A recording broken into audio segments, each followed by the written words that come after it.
Welcome to Murder Maven's True Crime Stories, where mystery meets creativity. We are two friends with a shared love for true crime and crafting, and in each episode, we'll take you on a chilling journey through a gripping true crime tale while we get crafty making cards. Whether you're tuning in to watch or just here for the story, we've got you covered. Just a heads up, some of the topics we discuss may be disturbing, so please listen with caution. Grab your favorite drink, settle in, and join us for an unforgettable blend of suspense and art.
Hello and welcome everybody to the first ever Murder Maven's Killer Cards podcast series. We're so happy to have you all here. My name is Lynn. I'm over on the right side. Thank you everybody who has popped in to join us because it's always a little bit unknown when you do your first live stream, whether you're going to have an audience or you're just going to be talking to yourself. And thankfully, Wendy and I are doing this together. So at the very least, we knew we could talk to each other because we share a love for paper crafting, card making, and as it turns out, true crime. And we're so happy to have so many of our friends here in the live chat already. So thank you for supporting us. And we hope you enjoy this new podcast series of ours. I'm going to tell you a little bit about how today will go. So on screen, if you're watching us on YouTube, then you'll see us crafting. But we're not going to talk at all about our crafting. We're not going to talk about what we're doing. If you're interested or curious to know what we're using, then you can expand the description box and you can check out what we're using from there. But this channel and this podcast series is all about telling you about a true crime story that has captured our interest. And we want to do this live so that we can hear from you as well, because all of these stories have so many fascinating details, and we do our best to research in advance and put this together for you in a way that's going to be fun and in a way that shares some of the things that intrigue us most about true crime. And so if you're listening, that's all you're going to hear us talk about is true crime. And if you're watching live, hello, I hope you'll say hi in the chat. Let us know your thoughts. I've got a poll going on in the live chat right now. So our very first episode is about Terri Lee Hoffman. And I see in the poll currently, if you haven't already voted, go ahead and drop a vote. So at the moment, we have 24 votes and 17% say, yes, you've heard of Terri Lee Hoffman, and 83% say no. So I'm really excited by that because I'll tell you a little bit about how Terri Lee Hoffman is like the first one, because it actually came to Wendy's mind when we first talked about doing this. And so she's going to tell us all about the story behind Terri Lee Hoffman and all the crime stuff that happened. And then the part about true crime that fascinates me is all of the punishment of crime and punishment. So I'm going to talk to you. I'm going to talk to you all about what happened to Terri Lee Hoffman after she did all the things. And, you know, we'll take it from there. So I don't want to give away any spoilers, but I just want to say hi to everybody, give everybody time to like the stream and maybe share it out if you feel so inclined. We're hoping to kind of get into and attract not just crafters who enjoy true crime, but for other true crime enthusiasts as well. So it definitely helps if you like the stream and share it. And that's enough from me. Let me pass it on over to Wendy so she can introduce herself and she'll get us going with this true crime story. Hi, friends. Thanks, Lynn. So, yes, I don't know. We just embarked on this adventure. We thought it was an idea and we ran with it. And so, my name is Wendy. Obviously, as I said, I live in Northern California. I've been crafting for well over a decade. And I'll be honest, Lynn and I don't actually know each other that well, which is kind of the beauty of this. Um, Not so yet, we anyhow. not yet. I'm sure we're gonna get there. But we kind of found our love for crafting and then found our love for true crime, and so here we are. And I don't know, I think anybody who is a true crime junkie is like loves to watch all the documentaries and all the things and listen to all the podcasts and stuff. Never thought I'd be on the other end of it, but here I am. So I'm kind of excited. We're also, I think it's fair to say we're both also a little bit nervous Yeah. about pulling this off and like how, how everybody's going to like it. And as Lynn said, it's always nice to have a few people here. So I'm super happy to see like we already have like 20 something people watching. That's Yay. great. So, yeah, we're going to craft and talk about true crime. So my job is to tell you the story, the setup, and for you to understand like what it is we're discussing and the crimes that were committed. So Terri Lee Hoffman is our first case, and we are going to go from the crime to the trial. And we have a short video for you to watch before I actually get into this. So if Lynn could cue that up now and we'll watch that and then I'll be back with you. Next, a man joins a fringe religious group and then disappears.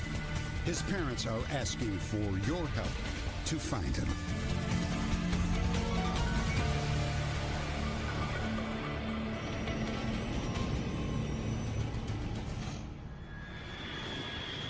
By now, I'm sure you've heard of my death, and I'm sorry to have to put you through this way. In this haunting message to his family, 50-year-old Don Hoffman reveals that he has terminal cancer, a diagnosis he says was confirmed by 3 different doctors. Found that I had terminal non-operable cancer. Just hours after making this video, Don took his own life. But an autopsy found no trace of cancer. His children have never learned the names of the 3 doctors, or even if they really existed. The heir to Don Hoffman's estate was his second wife, Terri, founder of a spiritual movement known as Conscious Development of Body, Mind, and Soul. Terri Hoffman is at the center of what some might call a circle of death. Okay, so there is just a little clip from an Unsolved Mysteries episode that Lynn found, and we thought we would just use that to set you up with kind of this little chill of who Terri Lee Hoffman is. So Terri Lee Hoffman was born in 1938. And I'm going to tell you right now, like while I'm sharing, I probably won't be crafting as much. And then when Lynn is sharing, I'll be crafting more. So she was born in 1938 and she married her first of 5 husbands, John Wilder, in 1953. She has 3 kids with John, Kathy, Kenneth, and Virginia. In 1971, Terri was committed to Parkland Hospital during her divorce. I searched for very specific reasons as to why she was being admitted for evaluation. That's the only thing I could ever find. I never was able to find any specifics as to why she was admitted. Like, did she have a psychotic break? Was she, threatening to commit self-harm? Um, and I have no idea why. And I went a little bit off on a tangent on this, which will kind of come up in a little bit later, I think. So, two things that you do want to keep in mind, I felt, is that in 1971, men controlled a lot of the narrative. So, I feel like it's very possible that Terri Lee maybe could have had an episode that her husband didn't like, or maybe she wanted custody of the kids and he didn't want her to have it. And I don't think it's out of the ordinary for a man to try to have a woman committed for being not of sound mind. So she clearly, we know now, has mental health issues. So it could have been a very valid thing that she was committed to this hospital. But I just one of those things, I was very curious what she did. Two, did the court order her to be committed? Yeah. I didn't, I couldn't find anything. There were no court documents. There was nothing. So it just was like the husband called, the sheriff deputies took her in, and she was released and she told people, the doctor says I'm fine. And that is literally all you can find on her being committed to this hospital. But So but it I don't was even the know how husband. long. It was the Yes. husband. Okay. Huh. Yeah, it was the husband that had her committed, but I couldn't even find how long she was in the hospital. There was one report, I believe, that said she was just in for a few days, but then I saw another report on a blog that said she was in for a few weeks. So it's unclear how long. Regardless, though, in 1974, Terri began a cult. And the cult was named Conscious Development of Mind, Body, and Soul. It was also referred to as CDMBS. And this was what I believe was Terri's way of luring in and gaining the trust of her victims. By the mid-70s, over 100 people were attending her lectures, and she claimed herself to be reincarnated from a saint and was fighting Black Lords. This gets really important later because it's really, I believe, how she controlled people was with this, quote, Black Lords discussion.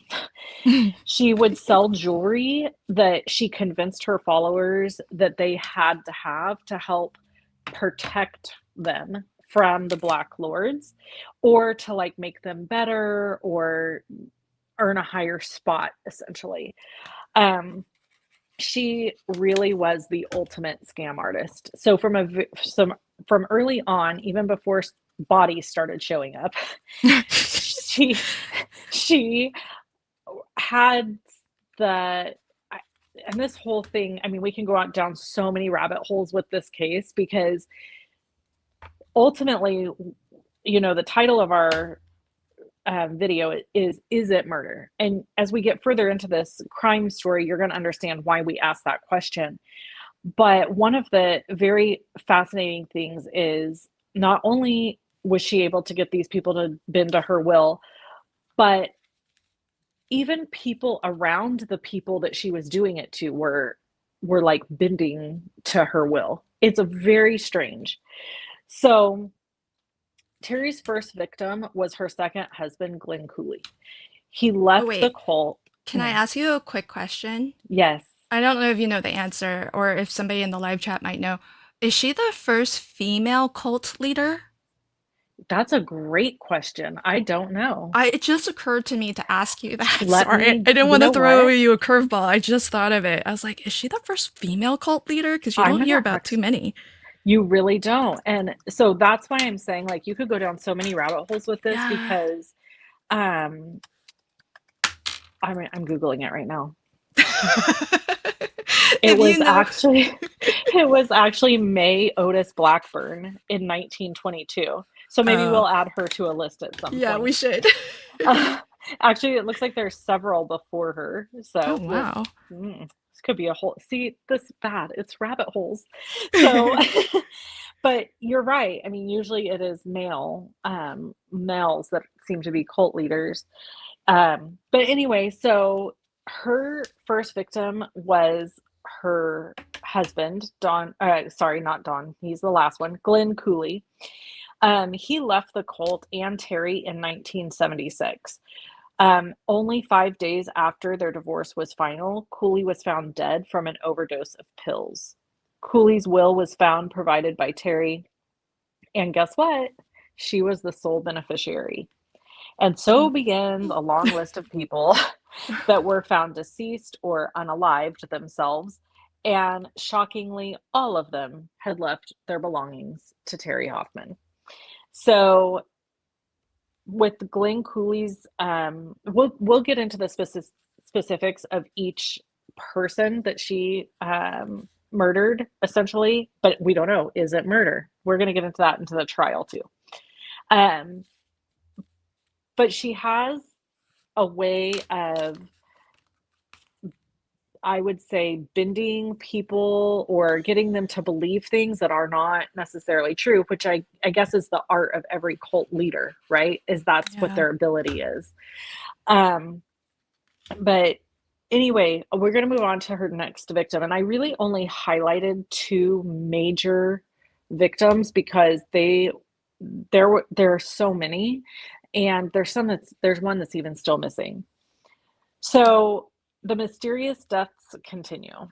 The most heinous victims were her own son, Kenneth Wilder, who was 21 years old, and Susan Devereaux Cleaver, who was only 13 years old. She had written a will leaving everything to Terri. However, being 13, she could not enter into a legal binding contract. You might think, what would a 13-year-old have? Well, besides her basketball and her other private belongings, she had a $125,000 trust fund.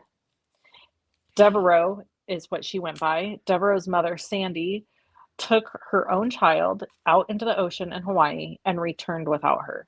Did she push her over? I'm very curious about that. It doesn't really say in the reports. There is some reporting that says that Devereaux was really scared of water and didn't know how to swim. So it was odd that she would take her in a boat out into the ocean to begin with. And of course, there's no way to know once they were out there if Sandy killed her own child or if truly she fell overboard and drowned because she couldn't swim. Wait, so did the mom say anything by way of explanation, or? She said that she fell overboard. Oh, okay. They actually both, because they were in a blow-up raft.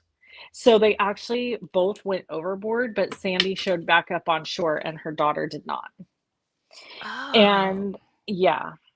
Devereaux died on February 25th, 1979, and her body did wash up on shore. They were able to find her. So, because a lot of times when people are killed in the water or drown, sometimes they never find their bodies, especially in the ocean. Yeah. So one of the things that led to this, to kind of build on this story, and with Kenneth, I'm going to go back to him too, her son.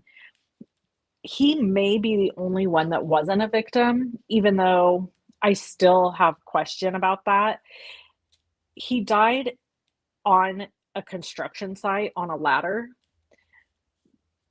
but so many of her victims did things that they would unalive themselves in ways that would seem not arguable. Like it was an accident, but it wasn't.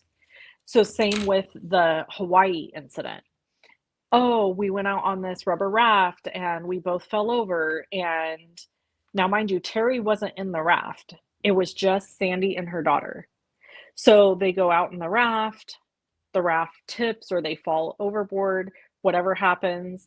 No one will ever know because no one was there to see it happen except Sandy and Devereaux, who's gone. And mysteriously, Sandy makes it back to shore and Devereaux doesn't. But it's staged as an accident.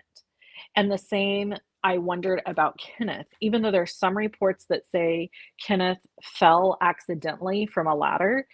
I'm not 100% sure that I buy that, because I think that he could have very well fallen from the ladder intentionally, because this woman has some sort of ability to control the mind and get people to do odd things. And he left all his belongings to his mother, I was about which to ask, yeah, did he uh-huh, have a which will? yep, which I find odd for a 21-year-old male. Most 21-year-old men, I feel, are not that prepared in life. The last thing they're thinking about is their own demise. I would say most 21-year-olds in general, male, female, whatever, they are not I know I was not very aware of my own mortality. Yeah. So it seems odd to me that there would have been a will that left everything to her. So moving on, I want to go through each of her victims and just talk a little bit briefly on each of them. So over and over again in every victim, you find the same pattern of behavior. She gains their trust, they write a will leaving all their belongings, and then they end up gone. They end up dead. So we talked about Glenn Cooley. He was 26 years old.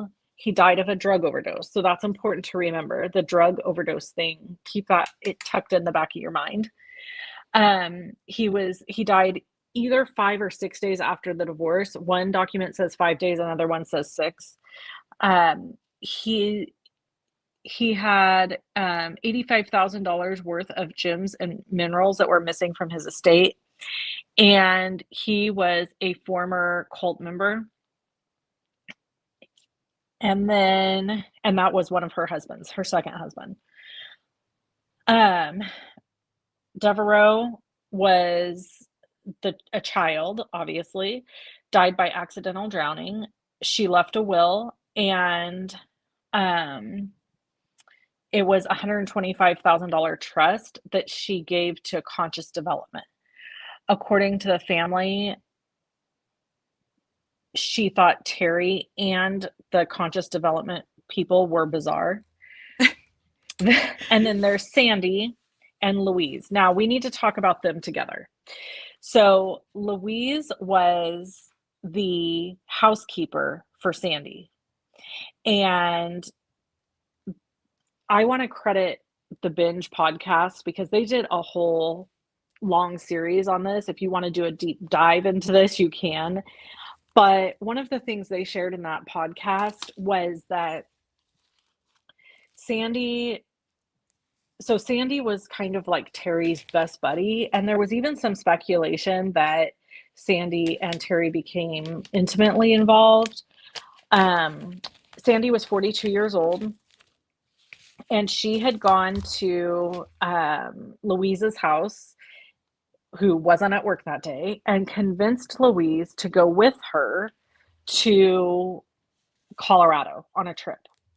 And according to the Binge podcast, Louise really did not want to go. She did not want to go at all. But Sandy just pushed her and insisted that she goes. So they go together on this trip, and I believe they were going to, I'm trying to remember who they were going to see. I can't remember now. I think it was one of Sandy's family members. And on the way on the trip, Sandy drives off a 450-foot cliff, careening to their death. Oh my gosh. And they both died. Now, Sandy was an inner circle member of conscious development. She left her entire estate to Terri Hoffman. $300,000 life insurance policy was left to Terri. And there was a lawsuit between Terri and Sandy's brother. And then Louise, this has really tripped me out. And there's not much talk about Louise. She died in the car accident with Sandy, okay? I don't think she was a big fan of Terri. She was not, like, Louise wasn't a big fan, but here's what's weird. She also had left everything in her will to Terry. This is what I mean by, like, this woman had some weird ability to not only affect the people that, like, really liked her, but then also people that didn't even really like her that much somehow still gravitated towards her and would, like, follow. It was bizarre. Well, what was she? Because she was selling a bunch of stuff, you said. Was that to like for like healing, or Well, was that's it kind of like promise of a good afterlife? Like no, it was to what was keep the the hook? black. I think the hook was to keep the Black Lords away and, yeah, to be in Oh, this, oh, like, divine circle. right, the Black And, Lords. like, one of the things that she convinced Sandy of, which I think led to Devereaux's death, was she convinced Sandy that Devereaux was filled with, like, demonic spirits. And it's very interesting because I just finished watching the Ruby Frankie Yeah, I was about to say that story. sounds very familiar with Yes. something current. Yes. So I just finished watching that on Hulu, and there was a lot of that going on there. That's ultimately why she tortured her two children, is because um, Hildebrandt, Jody Hildebrandt, had convinced her, or they somehow convinced each other. I don't really understand it, the dynamics of it. The psychology behind it is fascinating. But how anybody could see children as being possessed or demonic is just Yeah, beyond that's me. But I think it's a clever excuse to torture kids, honestly. well, and they're preying on a parent's love of their Yes, child and want, to kind of like get people to feel like, oh, you have to do this thing for the sake of your kid if you want the best for them. And exactly. parents will do, I'm not a parent, but I hear parents will do anything for their kids. So Yeah, so I think that includes if you're susceptible and you're not one to like question things too much. That's how I right. think some of this happens, is that people are just doing it because they're scared, and they aren't really, because I don't she does not look, if you I mean, not to judge, but she doesn't look like the nicest person. Terry. She looks scary. So the binge podcast, literally the name of the season is Scary Terry, Right. because she has kind of this scary presence about her. She doesn't look, yeah, which I guess, well, we can get into the psychology of some of this later, but so her next victim was Robin Ostott, and there is the least amount of information about her. I feel like her and Mary Levinson. There's just not very much information out there about either one of them.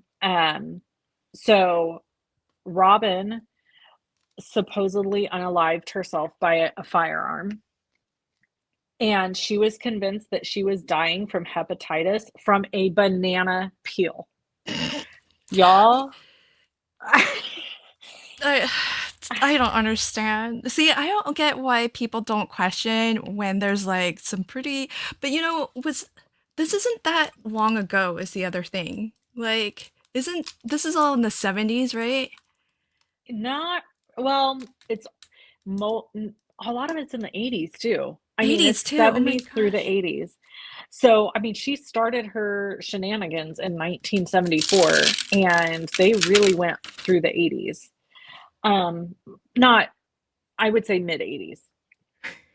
So, yeah, this woman died in 1987. So I guess late 80s, yeah. So That's Louise and Sandy died in 1981, and Robin died in 1987. And she was convinced she had hepatitis from a banana pill. And she had visited Terry's house the day she died. She left oh. all of her property and money to Guess who? Terri Hoffman. Okay, so I She don't know if, because you already said this was the least, the one with least information, but how did she come to believe this? Like, like no doctor would have told her that, right? So, I think that Terri tells these people that the most interesting one is honestly her last husband that she killed, um, because of what he convinced her of. So we'll get to him and then maybe we could revisit that subject. okay. So, well, I have two theories on that subject. So Mary Livingston also died by an overdose of drugs. So remember her first victim died by an overdose of drugs also. She had a puncture wound on her wrist, and it was noted in the autopsy. So some people think that she injected the drug. Um, she had a $125,000 divorce settlement that was missing. She was a prominent member of Conscious Development, and Conscious Development was the beneficiary of her life insurance policy, which essentially means Terri was. Um, she bought unaccounted for jewelry with her mother's credit card. So then we move on to Charles Southerner, and we heard a little bit about him in the Unsolved Mysteries episode. Oh shoot. Hold on one second. Okay. One of the things I want to touch on here, because I found this very interesting throughout. A lot of these people are affluent and highly educated. Well, that's even more curious. It is. So Charles Southerner, I believe he was the one that was, I'm trying to remember now if he was a Yale or Harvard. Let me look him up really quick because I have to tell you the correct thing. I thought I wrote this part down, but I may not have. So there is an entire website dedicated to Charles. It's called the Charlie Project, and it's essentially a person who has gone down the deep hole, like convinced they're going to be able to find Charles. He was 6'2", 180 pounds. He went missing in, in 1987. He was hospitalized for emotional problems prior to his disappearance. And not like a few days, like months prior. It was like the beginning of the year. He was hospitalized. And then at the maybe fall time, is when he went missing. I have the info here. But his case is interesting because it's really not closed. Nobody knows if he was killed, some people speculate that he went to Canada to escape it all and never came back. There's no way to know. So right now he's just a missing person. Yes, he's classified as an endangered missing person. Oh, endangered. And there's nobody knows what happened to him. But what he did for a living, let me find he was an English professor. And what school? It was like I really thought I had written this down, but I must just have skated by it. What school? I also remember, because for folks, just for context, Wendy is like super interested in kind of the backstory, what all involved during the crime. And so she's done a lot of research on that. And then, as I mentioned, I'm like a lot fascinated by the trial and what happened after. And so we kind of split up the research duties. And so I'm hearing some of this, I'm hearing all of this for the first time, but some of it's new information for me too, because I only know what was actually, that's why I can't help Wendy out right now. Yeah. So so I have the info. He was a professor at a community college. So his wasn't quite as prestigious as there was another person. So let me just run through I'm going to run really quick because I have it written down here, what they all did for a living, or most of them, I should say. So, Robin Ostott was a curriculum writer for the Dallas Independent School District. So it's like not like these people didn't have careers and like they had really good lives. Wait, Robin, Yeah, was she the one who thought she had hepatitis yes. So not from a only banana that, peel? listen, not only that, they convinced her that she was attached to an invisible CIA agent named George, What? and that her non-physical body was working against her, and that she had this friend who had an invisible CIA lover, Martin, that was threatening her life. Oh my gosh. Yes, all this stuff gets so crazy and deep, and that's why when I was telling Lynn about this and we were chatting about it, I was like, we can't go too far down the road with all of these because we'll be here for 6 hours.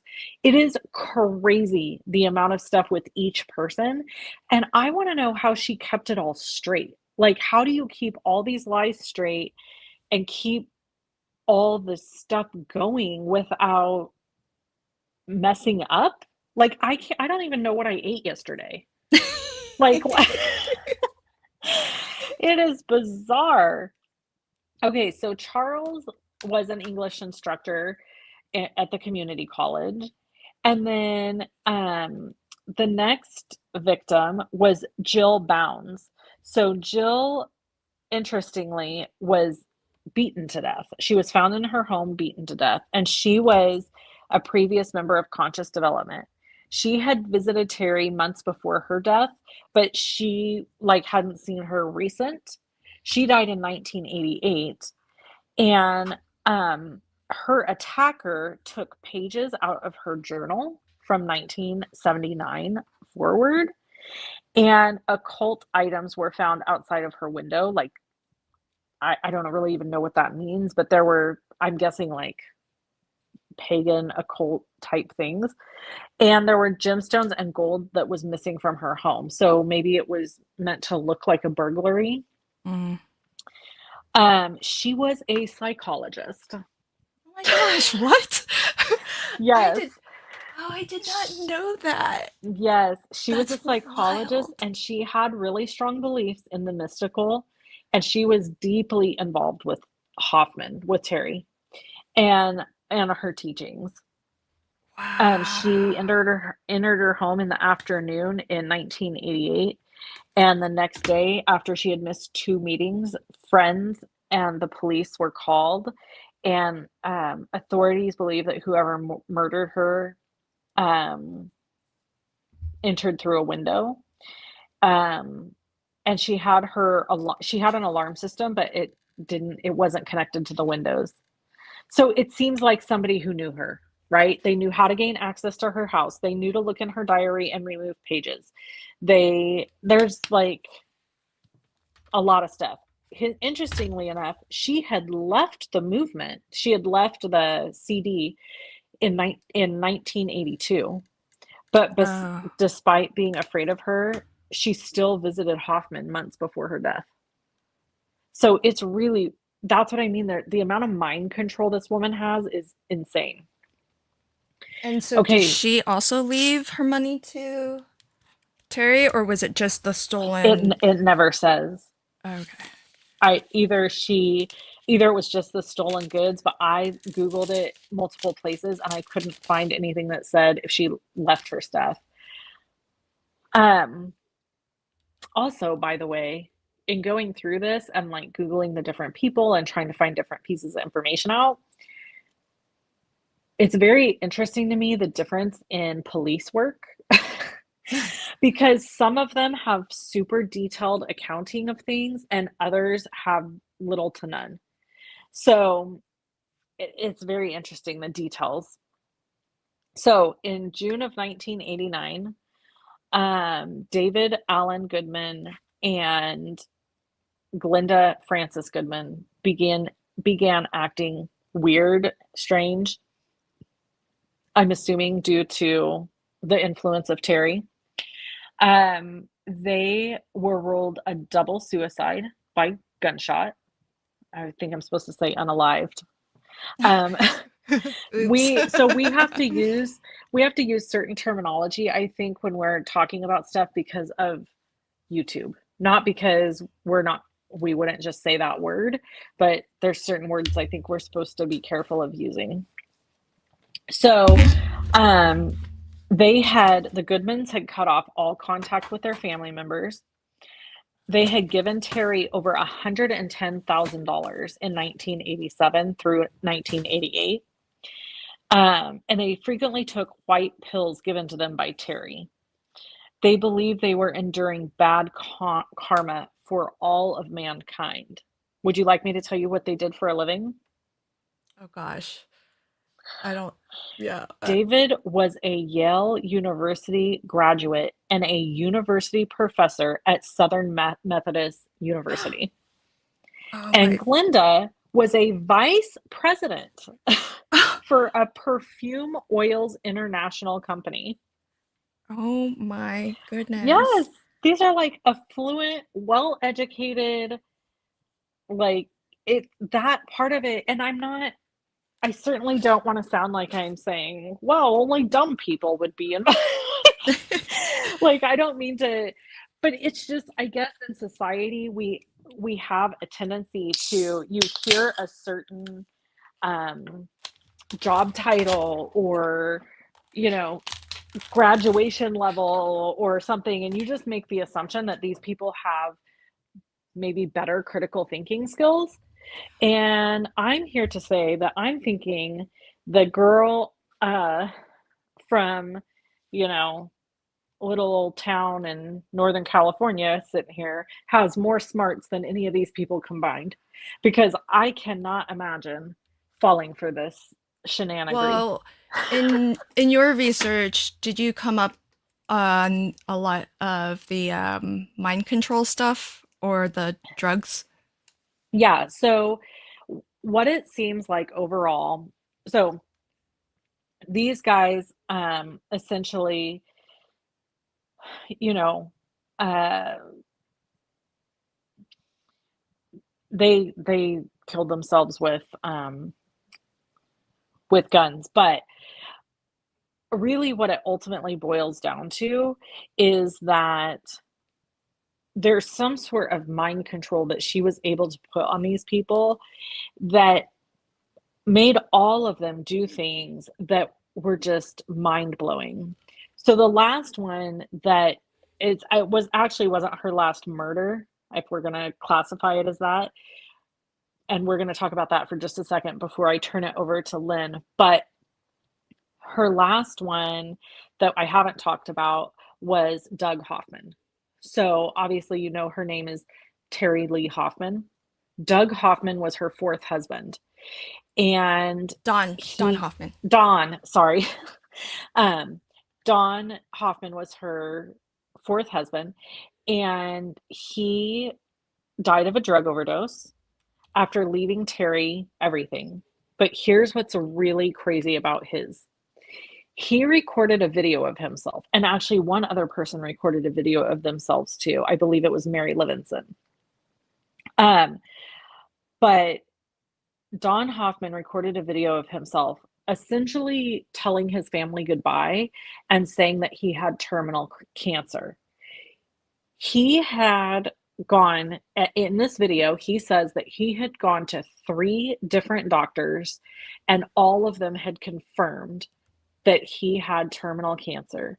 And so he took these pills to basically like end his life the way he wanted to end it, and not like with the cancer taking him when it wanted to. Yeah. Okay, so in California and Oregon, I know for sure we actually have a right to death pill, essentially, so that when people are in this position, they can, and as long as they are of sound mind, they can legally do this. And This was not the case with him. This was like pills that Terri gave him, basically. So after he died, an autopsy was performed. I know you're going to be extremely shocked to find out the man did not have cancer. Oh gosh. So Terri, it came up basically that Terri had convinced either actors or doctors or somebody that she had paid to convince Oh, this man that did he had cancer. they did link it to her having, Yeah, I mean, that's there not just was, conspiracy theory, that's like, yeah, I'm pretty sure. oh Let me wow. double check because now that you say that, I'm like, is that something I made up in my head? Um, Well, I mean, it's a little too, and this is the same with all of them, right? It's a little bit too coincidental for her not to be involved in some way yep, because all of these people know her. yeah. And And they leave all their things to her. yeah, exactly. And it's Yeah. usually like not too long after they've made that change to leave all their things to her that something happens tragically to them and she gets to claim all of those things. Okay, So, so here's the thing I found in my notes. So Dawn had actually, this is maybe something to note because this also has happened in several of the cases, that a lot of the people who are having these issues with her, it's like they start falling out of favor with conscious development and then suddenly they die. So I don't know if maybe they're giving her money and like supporting her, and so she leaves them alone. But then when they decide, I think either one, she needs a big payday because she's running out of money, or B, oh, people who decide they're leaving, she's like, oh, I'm going to get whatever I can out of I you. better get the rest out of you that, yeah, Yes. got it. And I she does never it thought about by that. Yeah. unaliving them. So, so he had a mixed drug intoxication, is what he technically died from. And he died in a hotel in Texas. His family had discovered the video where he said goodbye, and he had revealed that he had terminal non-operable cancer, which then was proved by that had been proved by three different doctors. His autopsy found no traces of cancer. Um, Hoffman explained to Richard's son that the quote, Black Lords had hidden the evidence of cancer behind an illusion. Oh She was the gosh. beneficiary of the estate. A wrong. Okay, so this is why his death is important, and this will segue us into Lynn's part of things. His family actually filed a wrongful death lawsuit. And I'm pretty sure this is the only family that did this because how do you prove, and this brings us kind of into the trial, and this is why this whole case that we are doing, this episode is named Is It Murder? Is because how do you convict somebody of murder when they didn't ever touch the person, Right. right? So we're going to end with that. And I want to just ask if anybody has any questions for us in the audience that's watching with us, hanging out, if they have any questions about the criminal part of this. Um, yeah, so get your questions into the live chat. And for folks who might be interested in the slides, because I know sometimes the print is kind of small, we're trying to give you a lot of information. We're making all of these slides available to you so that you can click on the links that are throughout the slide for the sources of where we found information. We might not have every single source link in there, but it's a good place for you to start if you are ever curious to find out more. Or as Wendy said, it's quite a rabbit hole that you can go down. Yeah. And so there's a lot there that we aren't able to really cover in what we're hoping to be about an hour and a half live stream. So and thank you for the comments that I've put them on screen. I didn't want to interrupt Wendy's amazing storytelling. It's really tragic that so many people essentially died at for knowing, we'll say, whether whether Yeah, it's for murder knowing or this not. woman. Yeah. Bree asked, do we have any history about her upbringing or something that led her into this? Yes, I can give you just a little bit of history on that. So, she uh had a pretty horrible upbringing, and she was put into foster homes and stuff like that. So she was born into poverty. She was in a Lutheran orphanage at by age 9. She was adopted a couple years later and renamed Terri Lee Benson. So that's you could find information on her under a lot of different names. Yeah. But Hoffman seems to be the one where the buck stopped, because that's when the lawsuit happened. So I think that that's what triggered then all the investigations. Yeah. She had there's not a lot of info on her upbringing prior to being in the orphanage. So my assumption though is in the 1930s, you don't end up in an orphanage unless some pretty horrific things have happened in your family. So there had to have been a lack of upbringing. And I know that like the Catholic orphanages and stuff like that, I mean, we could probably do a whole series on that kind of stuff because there was a lot of abuse, and Yeah. both sexual and physical abuse, mental abuse that went on in a lot of those orphanages. So there is no telling what she endured as a small child. And then it doesn't really share anything that I could find.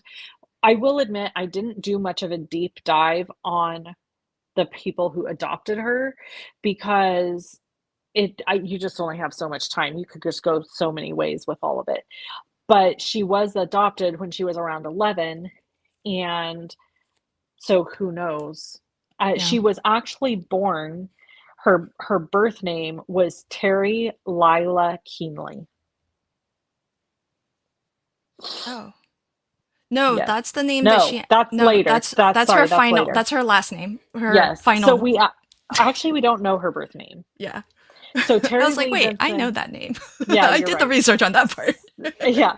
So Terri Lee Benson is the name that she was given after she left the orphanage.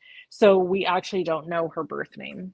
I mean, it's never been, I've never found it anywhere. I've never found anything besides Terri Lee Hoffman, Terri Lee Benson, Terry Keenly, Terry Cooley, like all of the husbands she's married.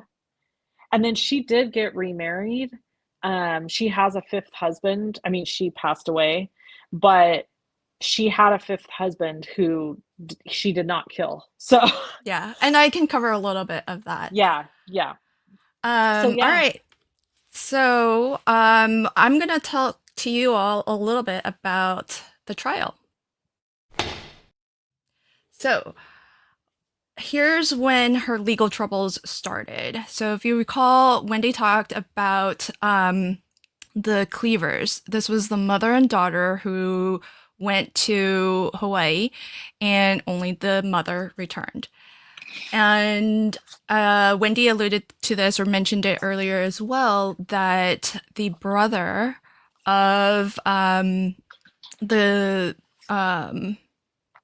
woman, the mother who died, he actually filed a lawsuit to contest the will. And it was Sandra. Yeah. Sandra is the mother's name. Yeah, Devereaux's the daughter. Yeah. And so Sandra's brother is the one who brought the lawsuit, and he, as Wendy mentioned, his sister just gave everything to Terri Lee Hoffman, and he just found that to be kind of absurd. The reality is she gave it to Conscious Development, which was this organization that Terri started, and I think mostly she was the only one who owned it. But, and Wendy mentioned this too, Sandra was kind of the right hand man, woman in the organization. And she was very, very involved and very bought into the whole thing. Whatever Kool-Aid Terri was selling, she was drinking it up. Yep. And her marriage was not a good one. Her stability mentally and emotionally was not that great. Hence the marriage not working out very well. They were divorced, her and her husband. And there were a lot of things that weren't right between her and her own daughter as well. They were not on the best of terms. But it is said that, they went on this trip. That's a photo of them. They seemed kind of happy when they went on this raft or whatever it was, and very tragic that only one of them returned. And so the brother contested the will, and his lawyer, basically what he was saying to his lawyer was, this Terri person has she's done some mind voodoo on my sister, because there's no way she, should have left everything to this organization. And he claimed that Terri, among other things, was controlling his sister, or had controlled his sister, through a variety of things like hypnosis, drugs, and mind control. And I don't know if you all have ever heard of the Silva mind control method. It's really it was super popular, and it was all about how you can adopt these positive mindsets to create positive outcomes for yourself. She kind of took it into this very dark angle and used it for, if you believe it's a thing that can happen, that's how she chose to use it, is to control these people, to manipulate them. And like somebody said in the comments, it's like psychological manipulation.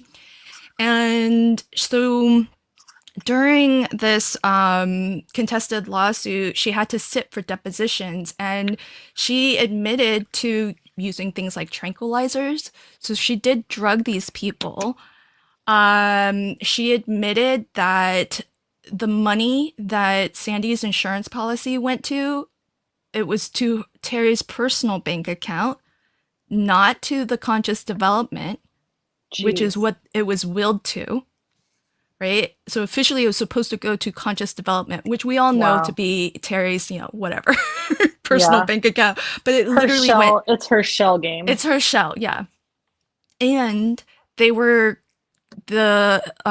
brother's lawyer was testing her, quizzing her on the tenets of conscious development.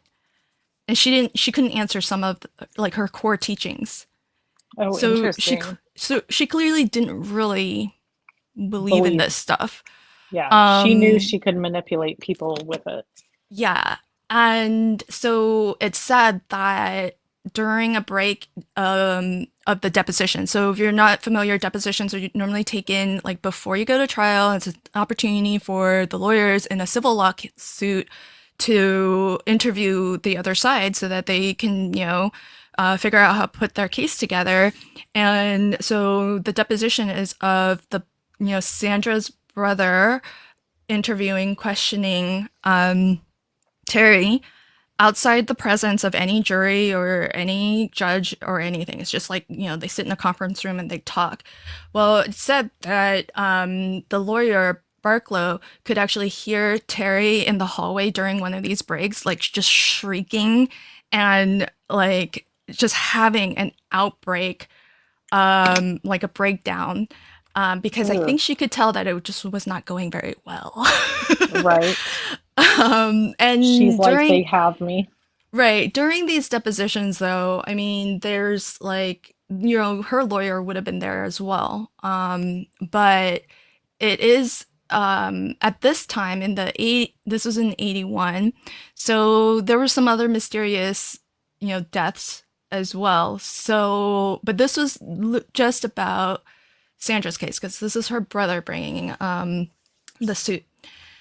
And they did line up an expert testimony, and this expert, who's a psychologist or a psychiatrist, I'm sorry, I think she was a psychiatrist, but I'm not 100% on that. So if I'm wrong, I apologize. But she was quoted as saying, this is totally possible to do in terms of like, mind control and really just influencing people. And, her quote from her is that a third grader could do it if they really wanted. Wow. And if you think about things like, if you think about it not in the context of mind control, but just think about it in the context of bullying, right? Like peer pressure. Yep. And so if you think it's absurd that a third grader could mind control somebody, put it in the context of maybe the schoolyard, peer pressure.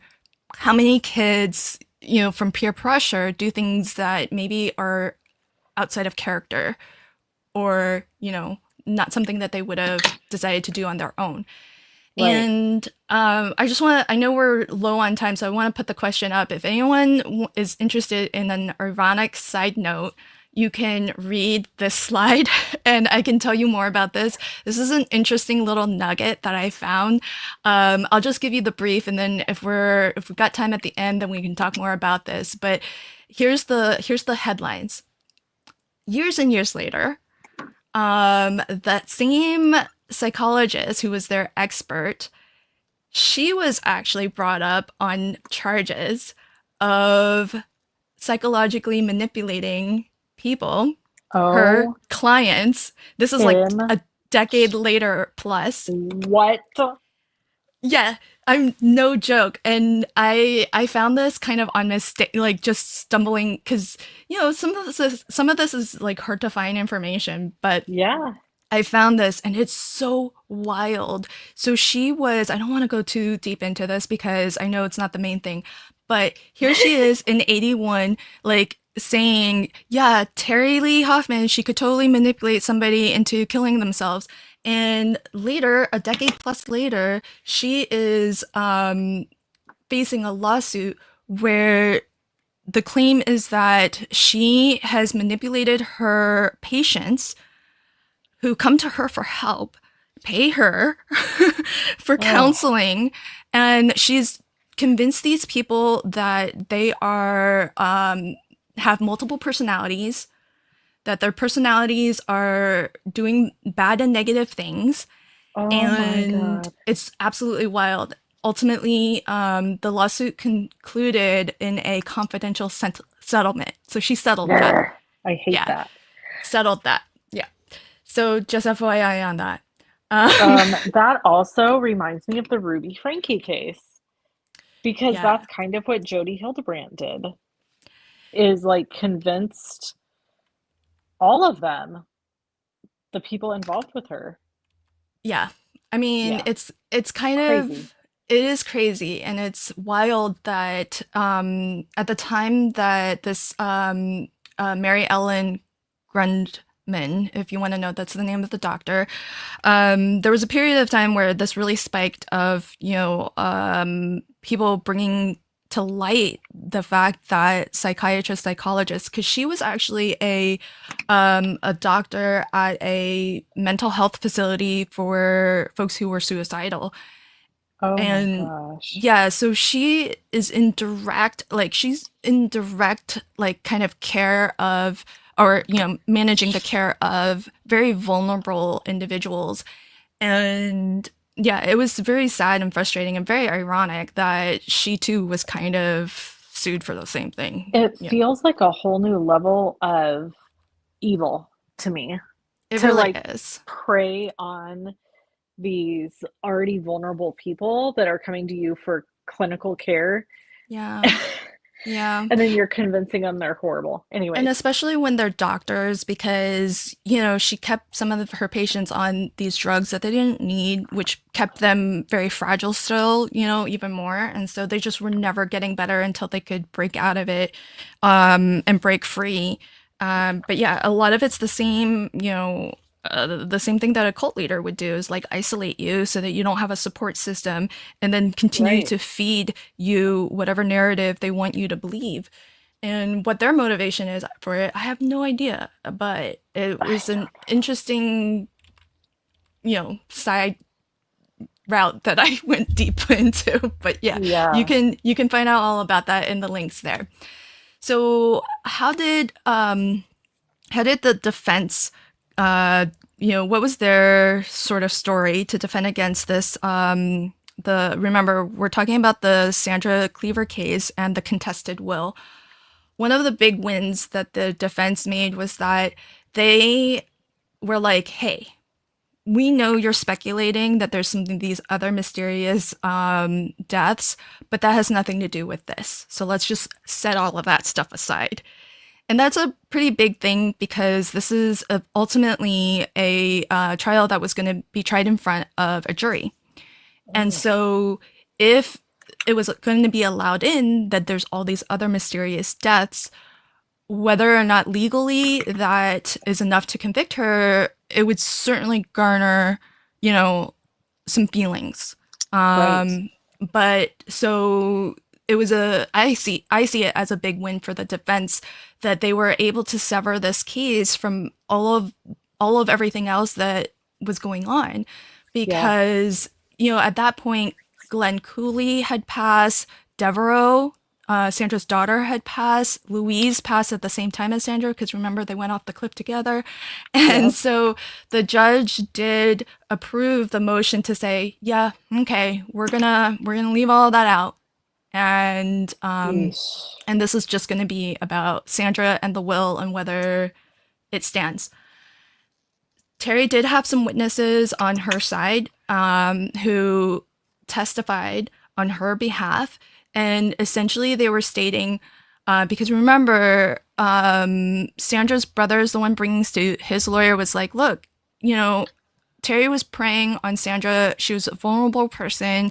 She was susceptible to being influenced, and then on top of that, Terri did all of these other things to influence her, like drug her and stuff like that. And so the four witnesses who testified on Terry's side, they were like, no, Sandy, she's so smart and she's so independent. She's a really strong thinker. She can think for herself. She's not going to be influenced by anybody. And so, I they're have to trying. ask a question. Yeah. Were any of those witnesses any of her victims later? Yeah, I'll tell you. Oh. So, so Terry, she's listening to all of this go down, but she's starting to worry. So, how does this case, this first lawsuit, wrap up? Well, the case ultimately settled before it went to the jury. So Terry paid $50,000, which the equivalent today would be $191,000 and change. That was paid like pretty much right away. And then $62,500, the equivalent of over $200,000, would be paid on Halloween. I don't know why that was a special date, but that would be That's like weird. some amount of time after. It also feels fitting for this case. Yeah. Yeah, they'll come back later. Yeah. So Sandra's house was sold, and the proceeds from that sale were to be divided 40% to Krum, who is the brother, and 60% to Terry. So, she still got a good chunk of money because the Yeah. house, I don't know how much that sold for, but it had to be a good chunk of change. Well, And and then, everything I read really said that Sandy was pretty well off. oh, she was. Oh, I didn't know Yeah. that. Oh, Yeah. okay. Then, yeah, so I was wondering, it's like, how does she have all of this? Because the rest of Sandra's asset, which was $332,000, was divided 50-50. So Terry sort of did okay, even still. She still walked away with a chunk of change. Now, to what you asked a minute ago, 3 out of the 4 people who testified on Terry's behalf committed suicide. Oh, sorry, unalived themselves. So among them, David Hoffman and Robin Ottstop. So the third person, I'm not sure what happened. But yeah, that happened. Ugh. So these people, I think, for whatever reason, they have an unhappy ending. And they were very strong believers, and I think Wow. the thing is, at the end, when they, Wow. unalive themselves, I don't think they were scared because she was promoting herself as like a messiah figure. And so she was telling them, you don't have to be afraid of death. You're going to be taken care of. And so that's why they weren't necessarily scared, and that's Right. kind of how, that's just the manipulation of it all, right? Yep.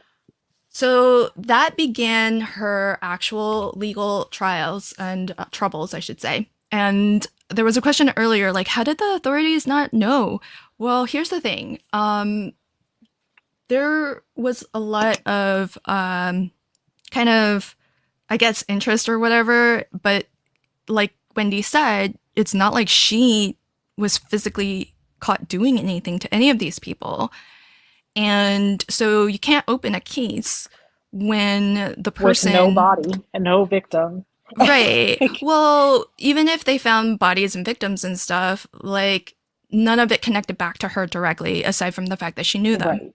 And they were Right. in her orbit and they were part of her organization, which wasn't small, by the way. So it's not like, No. it was a coincidence that like 12 out of the 20 people. No, she had amassed quite a following. And so the criminal investigation only really began with the death of the Goodmans because they were fairly high profile and, like Wendy said, kind of big in their own careers, And Yep. so they weren't like nobodies that nobody cared about or would, make a stink about. And so their family did, want some answers, essentially. They drew suspicion. Like, Yeah, what is happening to my mom and dad? What's happening to my colleague? Yeah. right. And I think that while other folks who were, tragically lost their lives, their families must have cared too, but they might not have had really the clout to get, get The traction. means. Yeah. And so it wasn't until the 90s. So, Terry had a nice run of if anything happened between that Wreaking first, havoc. yeah. If anything happened between the 80s when that first case was brought and the 90s, there isn't a lot that I could find about it. So there might have been other cases that settled. But in 1990, the criminal investigation begins. Now, that first one, that was civil. That was about money. So in law speak, criminal actions, the outcome is like, incarceration. And for civil trials, the outcome is money, essentially, if there's, if you win. So now the challenge during this time with a criminal investigation is that the assistant district attorney, he was basically trying to build this case on mind control, that she did all of this through mind control. Okay. And so it's something that at the time, and maybe even now still, is not like, how do you prove that? Right. So it's not like, you would have to take a couple of leaps, you know what I mean? To like, Yep. to come to that same conclusion. Oh, it's mind control, It sounds, so that was the challenge because they didn't have physical evidence, and so much of a criminal case is based on physical evidence, and there was no physical evidence that would actually or could actually link back to Terry as being the perpetrator or in any way accountable for these deaths. And so right around the same time, there were other civil lawsuits. So Wendy mentioned, the Goodmans, the children of the Goodmans, and David Goodman's father, and Don Hoffman's children, because he had children from a previous marriage not with Terry, his kids. And so there were some civil wrongful death lawsuits that were brewing at this time. And James Barklow was the person who brought that initial contested will lawsuit. He was actually the lawyer for those civil cases as well. So now there's a little bit of momentum. And there's like lots of newspaper articles, magazine articles about this woman who has a lot of people dying around her. Right. And what is the deal with that? And the clip that you saw earlier was from Unsolved Mysteries in 1995, and so of course that drew even more attention, right? Because it's such a popular TV show, Right. and so so I don't know what that saying is, but it's kind of like it's all coming to a head, right? She's in this eye of a storm where it's all starting to coalesce, and she's getting a lot of scrutiny. Now all of a sudden there's a lot of eyeballs on her and a lot of questions about what she's doing, what's happening to all of these people. So she lawyers up, of course, and her, as way of explanation of these things, her lawyer says, well, this is just a witch hunt. We've heard that before. In this case, they might actually be right, because she is quite the witch. Yeah. So, you know, he says, look, they're just out to get her. She's a perfectly lovely person. She's ordinary. She's just trying to help people. So he's, I think, quoted as saying, she listens to people who are in extremely transient stages of their life. That's true. She listens to that, and then she uses that against them. So he's not lying, but you know, because lawyers can't or shouldn't be anyhow. But that's sort of his public line, right? Is that, look, she's just trying to help these people, and you know, they're just out to get her for whatever the reason is. And you know, prove it, right? Because there's no actual physical, which is the crux of the whole thing. Right. And so then her legal troubles start to accumulate, and in October of 91 she files for bankruptcy because she's starting to realize everybody's coming at me for the monies. Because remember what I said. I said a criminal trial is about, you know, incarceration, and they didn't bring any charges against her up till then. It was just that a criminal investigation had started, but there were civil lawsuits filed against her, and civil lawsuits are about the money. And so she's realizing that, okay, they're coming at me for the monies. I need to hide the monies so they can't get the monies. And explain to the fine people what happens when you file bankruptcy. Well, it kind of depends on the type of bankruptcy that you file. So she filed for, I'll get into this a little bit, but she filed for Chapter 7 bankruptcy. And I'll wait till the slide because I have notes to remind myself. But essentially, this is a federal lawsuit of bankruptcy fraud was filed against her. Now, this is criminal because you can't perpetrate a fraud against, against the government. They don't take too kindly. Yeah, they're not big fans of that. Yeah, they're not. So she was charged with 12 counts of bankruptcy fraud. And this is a trial, federal case, so it would go in front of a judge and a jury. And the thing with this is that to the families, they were upset by this. Remember those civil lawsuits? Well, if you have a bankruptcy sort of situation and it's being contested, then they can't move forward on the civil cases because civil cases are about money. And so this whole bankruptcy thing needs to be cleared out because that's going to tie up her money. And so the families who filed the civil wrongful death suits against her were a little bit displeased about this because it meant that it put their thing on hold. Because even if they won and she's bankrupt or whatever, then they wouldn't get anything. So there's a little bit of you guys are just kind of doing an Al Capone kind of thing. Like you can't get her on the thing, so you're gonna get her. I love that you just referenced Al Capone. But that was how they felt, was that, this is the thing that you think you can get her on, and that's that's so weak sauce, right? That's how they were feeling. But the criminal investigation wasn't really going anywhere because, again, there was no physical evidence of anything.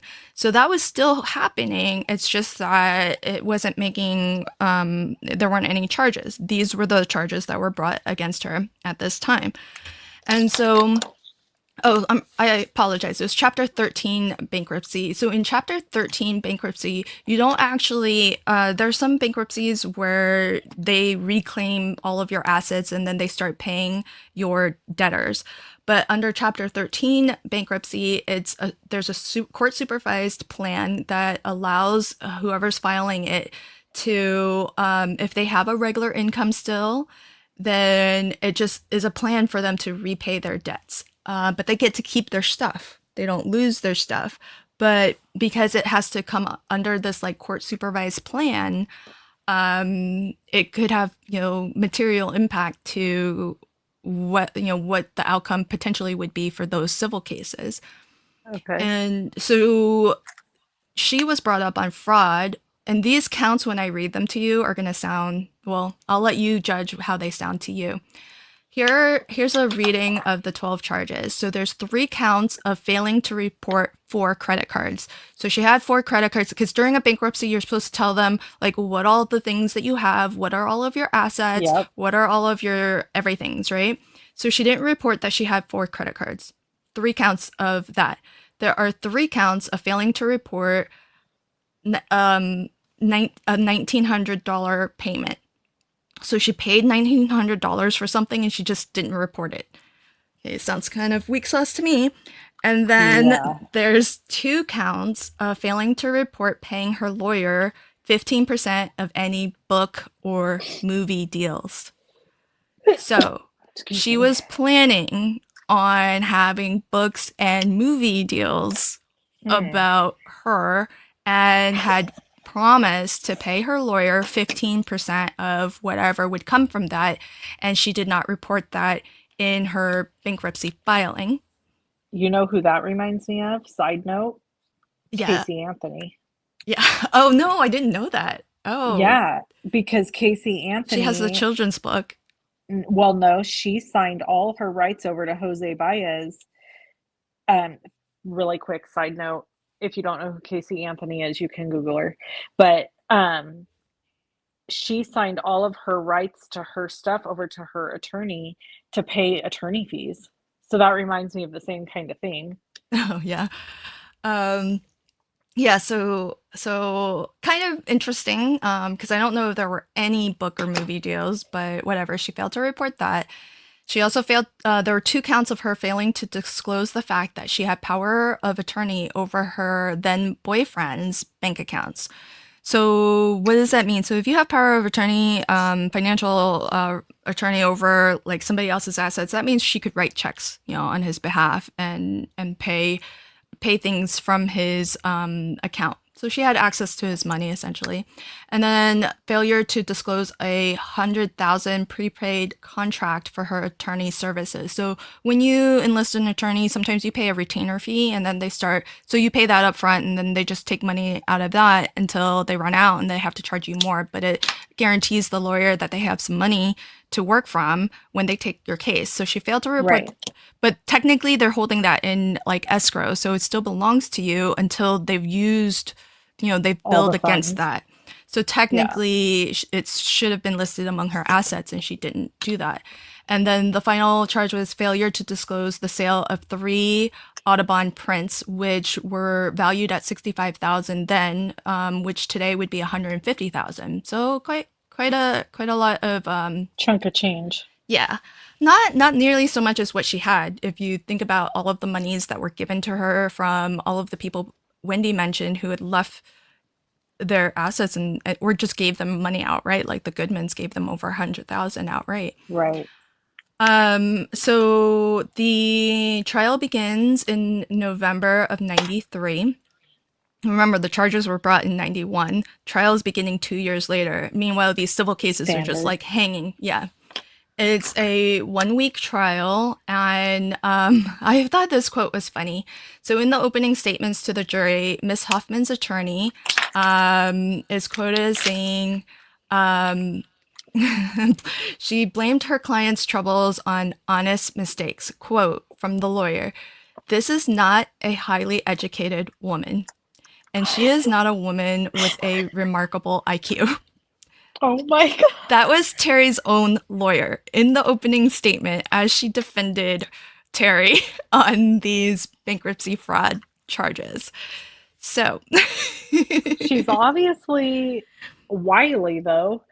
I mean, well, yeah, I mean, I think, and we can all talk about this, but she's not dumb. I mean, no. You can't do all of this if you were not smart at all, you know? Exactly. But it's just funny that this is how her own lawyer characterized her. So 1 week later, what happens? So the jury only took 5 hours to deliberate, and she was convicted on 10 counts of fraud, bankruptcy fraud, and she was acquitted on 2 counts. And the 2 counts that she was acquitted for were things that I think had to do with, like, maybe she told her lawyer, but her lawyer didn't, or whatever. But they found a reason to acquit her on 2 of the charges. Now, what's curious is that this is a bankruptcy case, right? But the prosecution, they did find ways to talk about all of the mysterious deaths that were happening. Oh, interesting. And they couldn't outright say this or that, but a juror, so I've picked out some quotes from some of the sources. So a juror said afterward that the panel went through each count and decided not to hold, Miss Hoffman responsible for any matter that she disclosed to her attorney. The jury was intrigued by witnesses glancing references to the cult allegations against Mrs. Hoffman, but they had no idea what it meant. So they were like making allusions, to the cult and all of these mysterious deaths and stuff, but that wasn't the crux of this case. But the jury did catch hints of it. They just didn't understand what it all meant. Like, what? I love this question. Susan Trimper says, so did she suck the lawyer into the dark side too? Like, everyone wants to know if the lawyer ended up. I don't think so.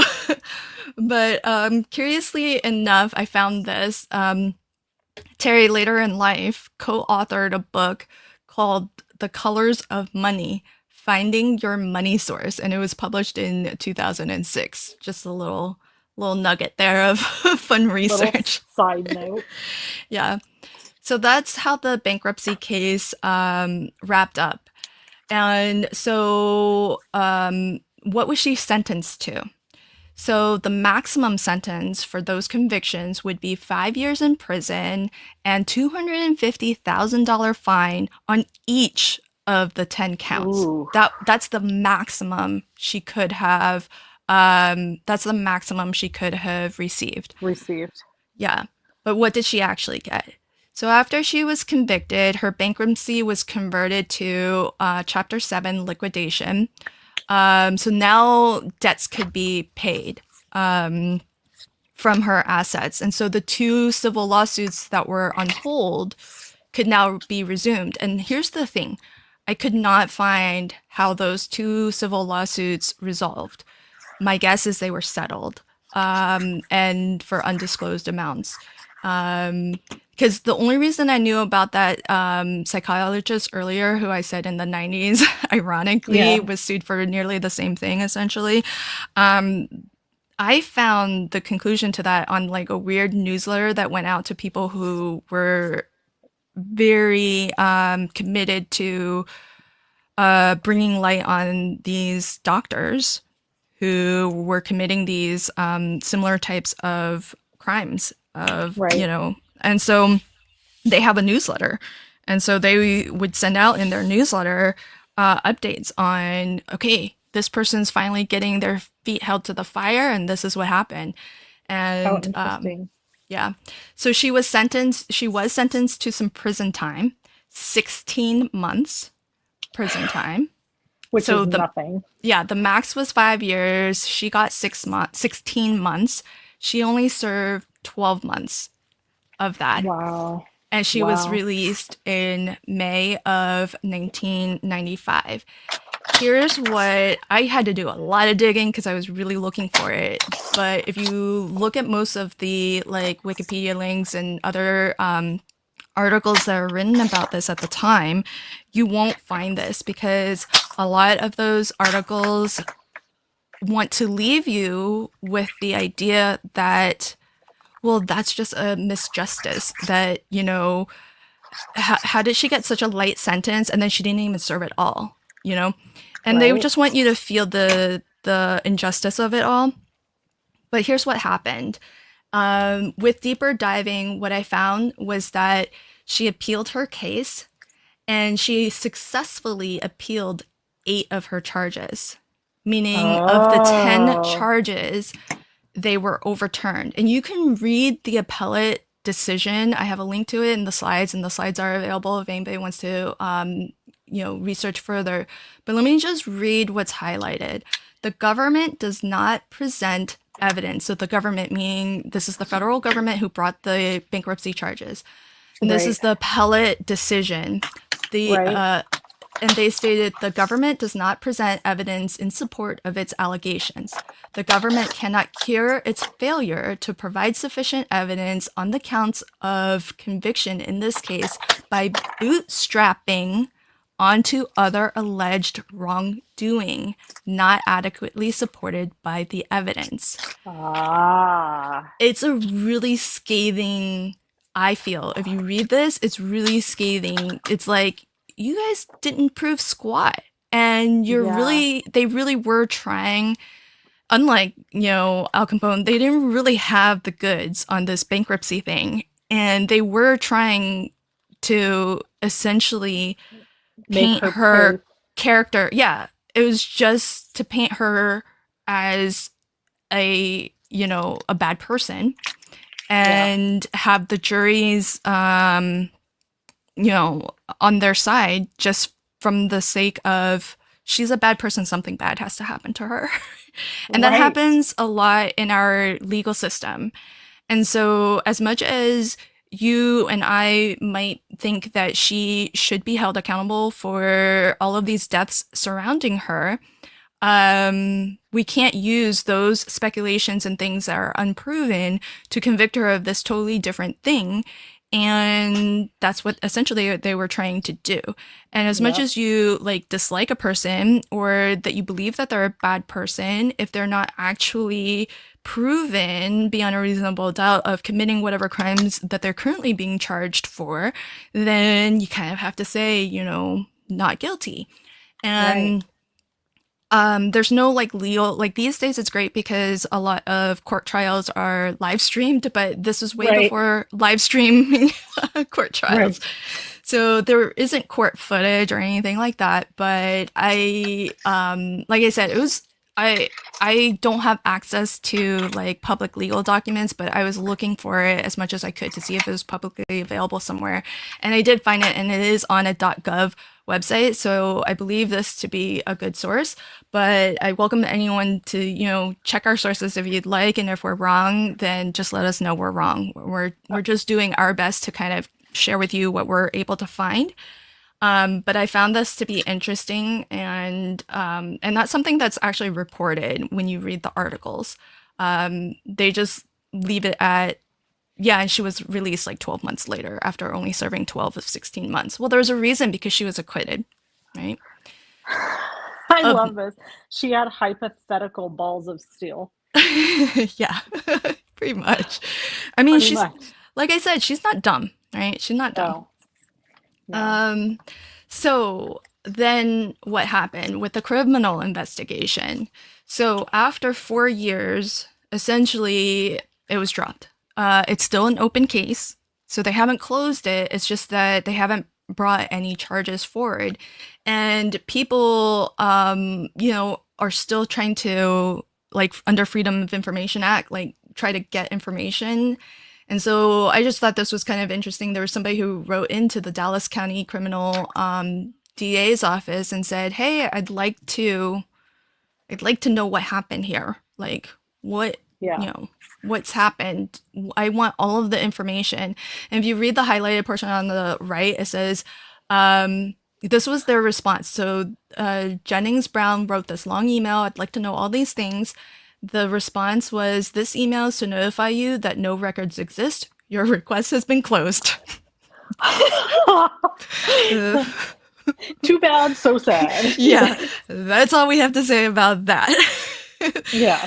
So the criminal investigation basically didn't go anywhere, and so she was never held to scrutiny. Speculation, yes, but she was never held to any scrutiny or account to, figure out what was her involvement and what is her liability for all of those mysterious deaths, because there were like over 10 people who are missing or passed away who were part of her cult and Right. and gave large sums of money to her. So that can't all be a coincidence. So that's kind of a wrap up of all of her legal troubles. After that, it was there's not much about her. She did remarry in 2002 to Roger Keenly. And just a recap, so we talked about, Wendy mentioned her son died. He was 21 when he passed away. In 1979, her daughter died in 2010 at the age of 56, likely natural death, we don't know. And then she passed away on Halloween, October 31st, 2015, at the age Halloween. at the age of 77. And she was married to Roger Keenly, like Wendy said, until she passed. And so that's a marriage that lasted, apparently. So maybe he killed her. yeah, Oh. it's kind of wild. I found her the site that's kind of her, sort of like an obituary, but like, just a place where people can publicly kind of post and find out. And Yeah. and so there's some interesting information there. I'll let folks read that on their own if they would like. But yeah, so that's what happened to Terri Hoffman. So I want to know what everyone thinks. I want to know if they feel like, is like, how do you convict somebody of murder? Is this the perfect crime? Like, Yeah, right. essentially, she never laid a hand on them.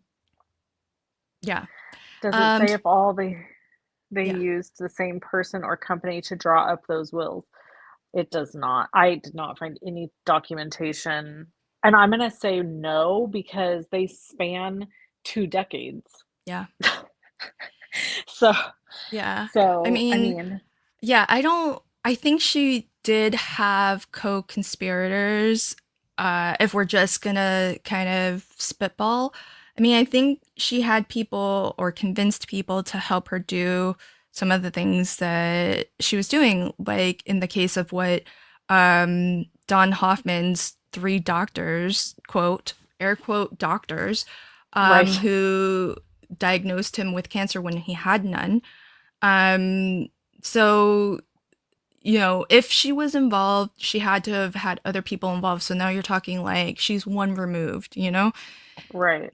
And so, it's really hard to, so I think that she kind of was good at convincing people to help her, or convincing people to give her money, or convincing people that, their long-term spirituality, was affected by whether they gave her money. Because essentially that's what they were buying, right? Was like a good afterlife and freedom from these Dark Lord evil. The Black Lords. The Black Lords. And that's what she called them, yeah. Yeah, so I mean, yeah, they weren't doctors. I mean, no one could find the doctors.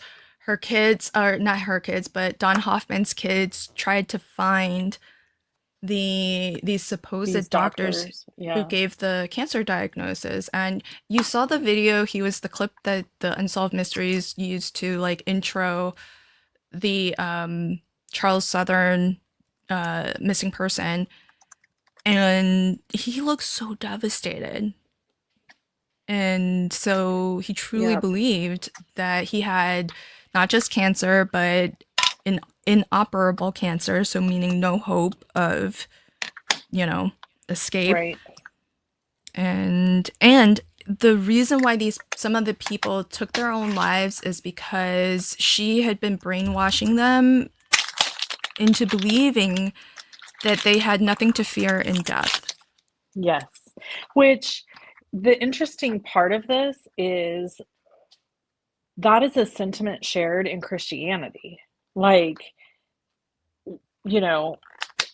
Christians believe, and without getting, I don't want to get too in the weeds with this, but I mean, in Christianity, and I think in most religions, there is a belief of you don't need to be afraid of death because you're going to a better place. Yeah.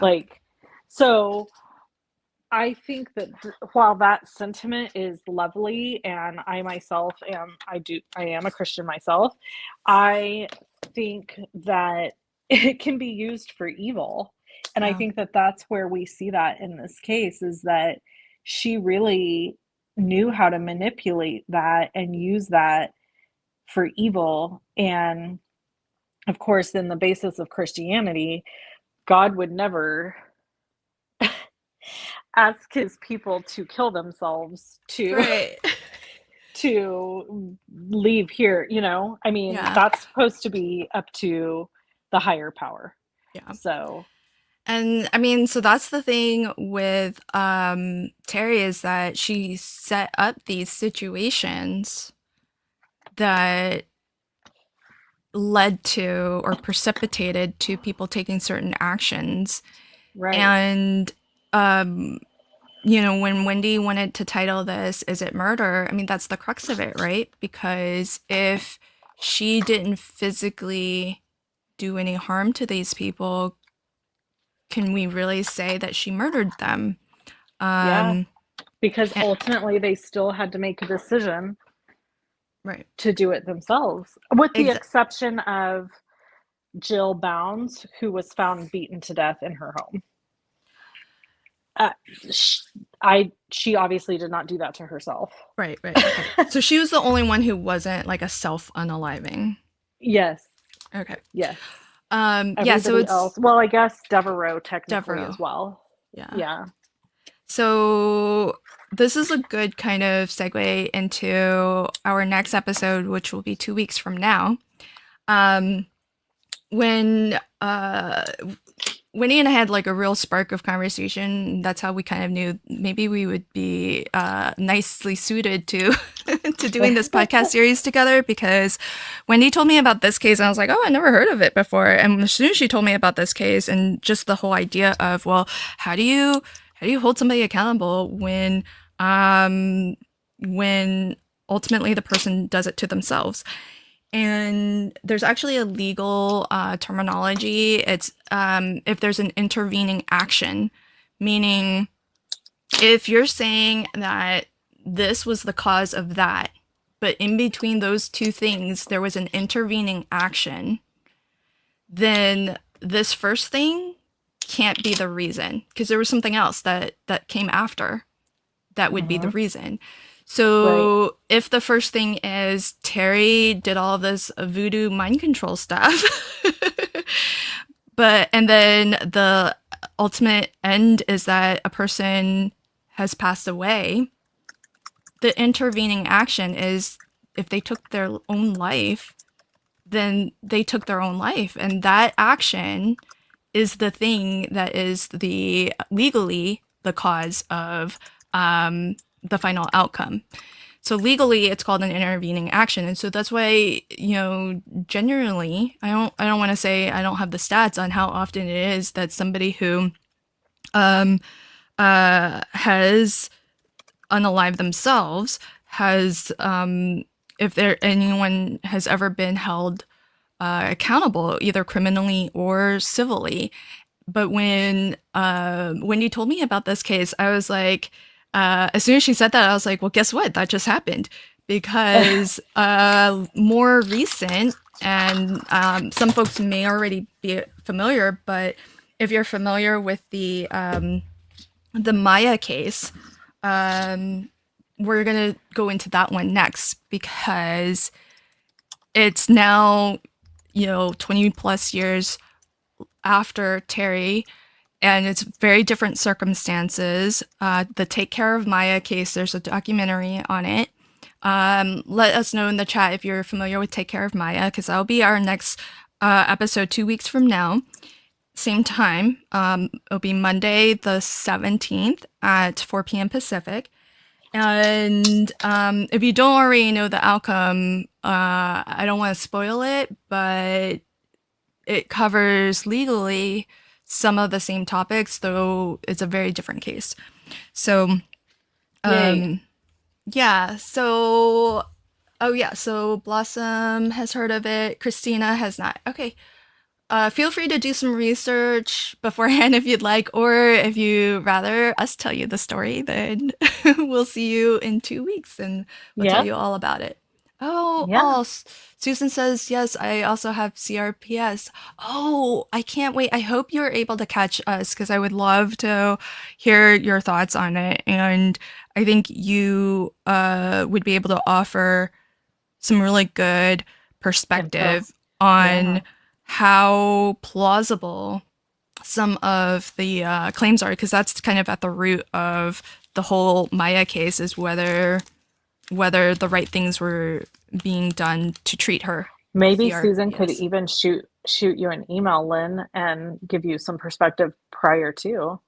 Yeah, definitely. That would be fun. Yeah. I welcome you to do that, Susan. Just you know how to reach me. All right. So Wendy, I'll give you the last word, because I feel like I've been talking a lot.